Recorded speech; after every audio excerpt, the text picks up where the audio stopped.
दोस्तों अब हम समझेंगे जो हमारा एलटी ग्रेड है, मतलब एलटी ग्रेड का जो एग्जाम हमारा होने वाला है उसका पेपर जो होगा, उसका पेपर का फॉर्मेट कैसा है, पैटर्न कैसा है, मतलब जो चेंजेस हुए हैं, जो परिवर्तन किए गए वो परिवर्तन क्या है। तो आइए हम आपको बताते हैं कि इस बार जो 3 टायर का जो प्रोसेस अपनाया गया है वो किस तरीके से हुआ। दोस्तों अगर हम इधर देखते हैं तो जो हमारा यूपीएससी जो एलटी ग्रेड का एग्जाम है, हमारा यूपीएससी आयोग जो है वो करवाता है। और हमारा जो एलटी ग्रेड का जो एग्जाम हुआ है, जो हमारी वैकेंसी है, इसका एग्जाम जो हमारा होगा वो इसको 2 कैटेगरी में डिवाइड किया गया है। 2 कैटेगरी मतलब एक फर्स्ट पेपर हमारा होगा जिसको हम क्वालिफाइंग नेचर बोलते हैं, जिसको प्री भी बोल सकते हैं, और दूसरा पेपर हमारा मेंस होगा। ठीक है, तो दूसरा हमारा जो होता है पेपर फर्स्ट जो होगा, पेपर फर्स्ट कौन सा होगा, और paper second, paper second, paper first, paper second. Paper first को ही हम, जो पेपर फर्स्ट है उसी को हम प्री बोलते हैं, प्री एग्जाम बोलते हैं। जो हमारा पेपर फर्स्ट होगा वही हमारा प्री होगा, और पेपर सेकंड जो होगा इसको हम मेंस बोलेंगे। ठीक है, तो अभी हमको प्री पे चर्चा करनी है, प्री पे बात करनी है, तो अभी हम मेंस के जो एग्जाम है, मतलब ये मेंस वाला जो टॉपिक है इसको हम थोड़ा लेट में, अभी इसके बाद हम इस पर चर्चा करेंगे। तो पहले मैं आपको प्री के बारे में बता देता हूँ कि प्री में हमारे क्या क्या आने वाला है और किस तरीके से क्वेश्चन पूछे जाएंगे, कितने नंबर के क्वेश्चन होंगे। दोस्तों प्री जो है हमारा, ये टोटल क्वेश्चन जो होंगे इसमें वो कितने होंगे, वो 150 क्वेश्चन, टोटल क्वेश्चन 150 क्वेश्चन होंगे टोटल, जिसमें से सब्जेक्टिव क्वेश्चन जो हमारे सब्जेक्ट से आएंगे, सब्जेक्टिव मतलब जो हमारे सब्जेक्ट से आएंगे, जो हम पढ़ते हैं, वो होंगे कितने, 120। और फर्स्ट पेपर जो जनरल क्वेश्चन, मतलब जो समान अध्ययन तरीके हो जाएंगे, बेसिक रीजनिंग हो जाएगी, मैथ हो जाएगी, एक मतलब बहुत ज़्यादा नहीं, एक दो क्वेश्चन रीजनिंग के ऐसे करके आएंगे, वो कितने होंगे, वो हो जाएंगे जिसको हम जनरल पेपर कहते हैं। और ये अलग अलग नहीं होगा, एक ही पेपर में रहेगा, पार्ट फर्स्ट पार्ट सेकंड करके। ये हो जाएगा कितना, 30 क्वेश्चन। ठीक है, टोटल कितना था, 150 क्वेश्चन, और 120 सब्जेक्टिव है और 30 जो है वो जनरल पेपर की है। और ये टोटल जो है इनका टोटल अगर हम मार्क्स बताते हैं तो टोटल नंबर जो होगा, टोटल मार्क्स कितना हो जाएगा, ये हो जाएगा 300 नंबर का। ठीक है, कितना हो जाएगा, 300 नंबर का हो जाएगा। ठीक है, और पर क्वेश्चन जो, मतलब एक क्वेश्चन जो होगा हमारा 2 नंबर का होगा। तो जैसे हमारा ये हो गया, कितना हो जाएगा, ये हो जाएगा हमारा 240, और ये हो जाएगा हमारा कितना, 60। टोटल कितने हो गए, 300 क्वेश्चन। ठीक है, ये हमारे कितने हो गए, 300 क्वेश्चन हो गए, 300 क्वेश्चन, और सॉरी 300 नंबर हो गए, और क्वेश्चन कितने, 150। ठीक है, तो ये तो आप लोग को समझ में आ गया होगा। उसके बाद में अगर हम बात करते हैं कि इसमें और क्या क्या चीज़ें बताई गई हैं, क्वालिफाइंग नेचर कैसा है, इसमें अगर कितने क्वेश्चन हम सही करेंगे या कितने मार्क्स हम लेके आएंगे तो हमारा ये पेपर क्वालिफाई होगा। तो दोस्तों मैं आपको बता दूं कि अगर आप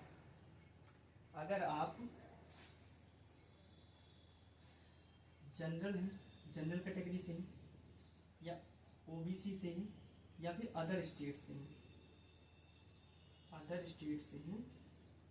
अगर आप जनरल, ओबीसी और या फिर अदर स्टेट से, तो आपका जो क्वालिफाइंग नेचर होगा वो लगभग आपको 40% लाना पड़ेगा। कितने में से, 300 में से आपको 40% मार्क्स लेके आने ही आने हैं। ठीक है, और अगर आप एससी और एसटी से आते हैं, एससी और एसटी कैटेगरी से अगर आप आते हैं, या एससी एसटी कम्युनिटी से आते हैं, तो आपको कितना लेके आना है, 35%। ये आपका 35%। अगर आप एससी एसटी से हैं तो आपको 35% लेके आना है। अगर जनरल, ओबीसी और या फिर अदर स्टेट से, जैसे आप बिहार के हो गए, आप राजस्थान के हो गए, कहीं अदर स्टेट से अगर आपने यूपी का एलटी ग्रेड का फॉर्म भरा है तो आपको 40% लेके आना है। अगर आप एससी और एसटी हैं और यूपी से बिलोंग करते हैं तो आपको 35% लेके आना है। दूसरा ये कि एक बहुत इम्पोर्टेंट, एक बहुत महत्वपूर्ण बात ये भी है कि शायद आप लोग को पता भी होगा बट बहुत लोगों को नहीं पता होगा, इसमें नेगेटिव मार्किंग भी है, नेगेटिव मार्किंग भी।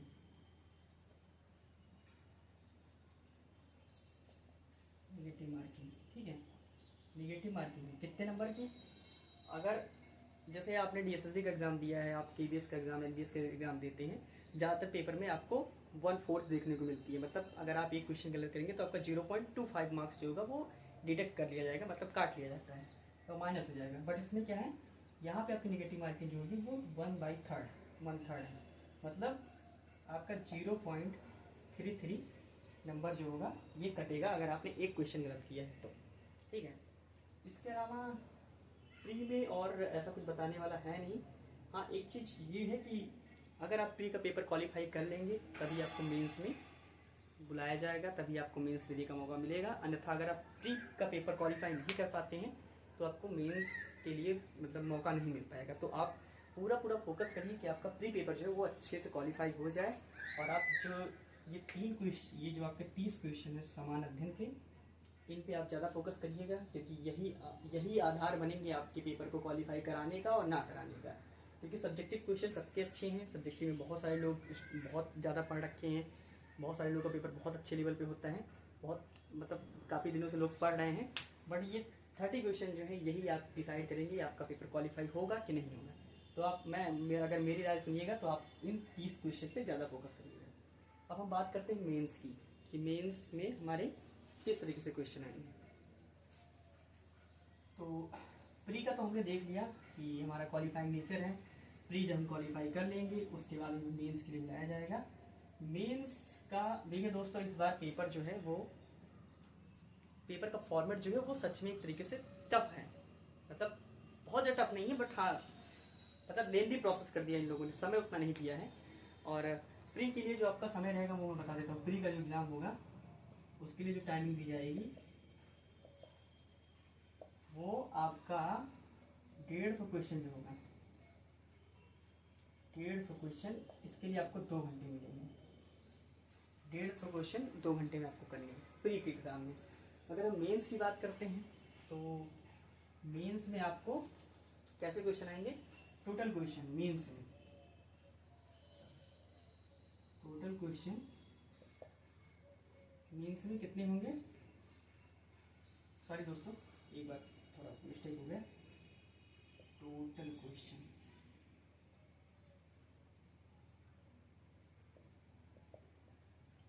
इन मेंस कितने होंगे? 20 क्वेश्चन, ठीक है। जो हमारे मेंस में क्वेश्चन आएंगे टोटल वो 20 क्वेश्चन आएंगे, ठीक है।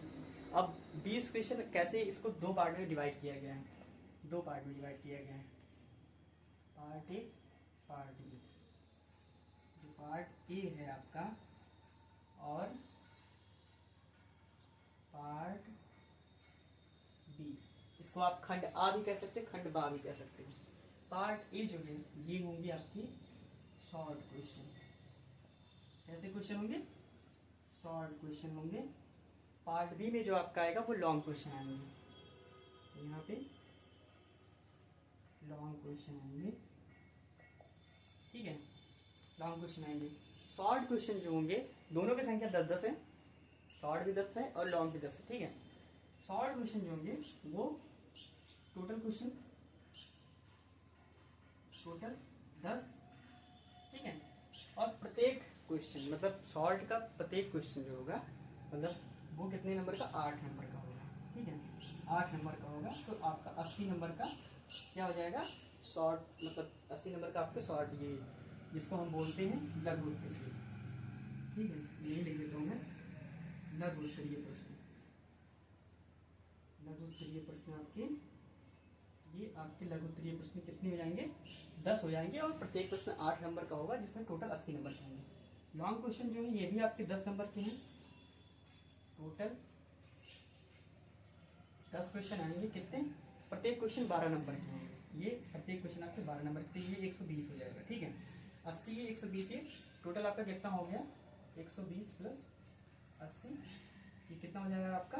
ये हो जाएगा आपका 200, मतलब 200 नंबर आपका जो मेंस का पेपर होगा 200 नंबर का होगा, ठीक है। और इसके लिए जो आपको समय मिलेगा, इनका समय जो होगा, समय बता देते हैं। समय जो आपको दिया जाएगा, समय जो दिया जाएगा वो 3 घंटे दिए जाएंगे, और 3 घंटे बहुत ज़्यादा नहीं है, 10 लॉन्ग और 10 शॉर्ट करने के लिए 3 घंटे बहुत ज़्यादा नहीं है, बहुत ही कम है। और आपको कुछ भी नहीं लिख के आ जाना है, एक अच्छे तरीके से आपको कंटेंट वहाँ पे लिखना है, स्टार्टिंग कैसे करनी है, एंड कैसे करना है क्वेश्चन का, सब एक बेस्ट तरीके से होना चाहिए, बहुत बढ़िया तरीके से होना चाहिए।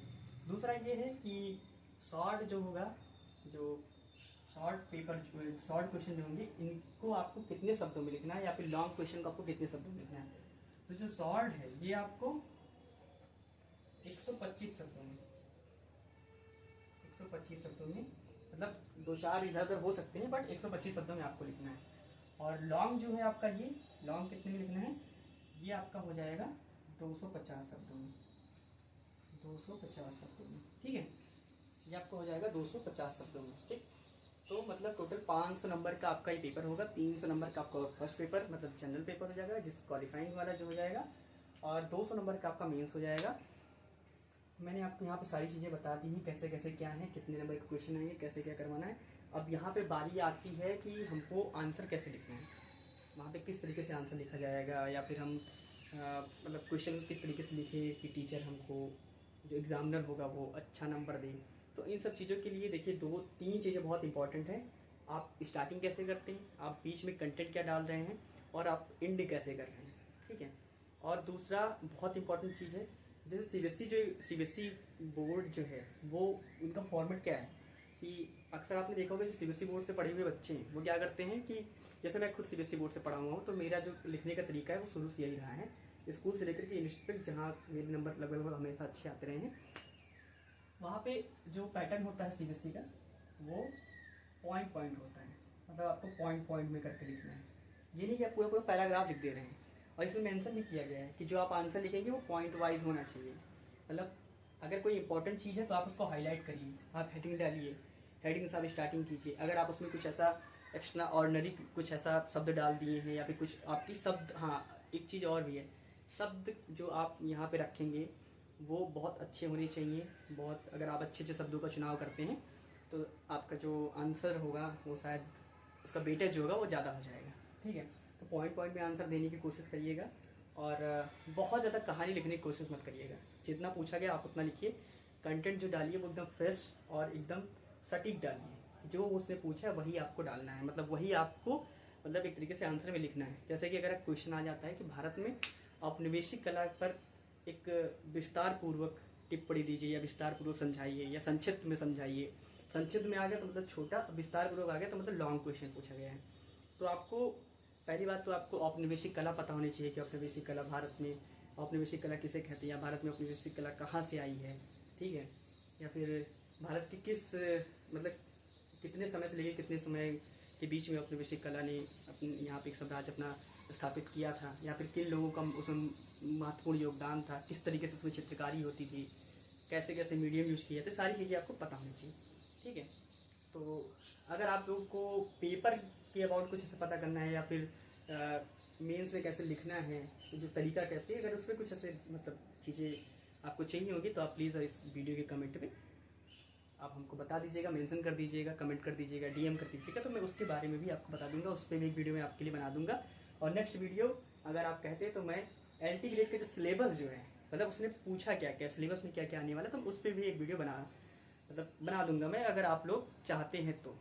अगर आप नहीं भी चाहेंगे तब भी मैं वीडियो बनाऊंगा, लेकिन अगर मुझे अच्छा लगेगा आप लोग अगर इस पर कमेंट में ये चीज़, अगर एक तरीके से कमेंट में अगर मुझे कोई सपोर्ट मिल जाएगा कि हाँ मेरा वीडियो लोग देख रहे हैं, लोगों तक जा रहा है, तो प्लीज़ आप कमेंट में डीएम कर दीजिएगा, या फिर मुझे डीएम कर दीजिएगा, कमेंट में आप मैसेज कर दीजिएगा, कुछ भी कर दीजिएगा, तो मैं उस पर एक वीडियो बना दूँगा। बाकी अभी के लिए धन्यवाद, मिलते हैं अगले वीडियो में आप लोग।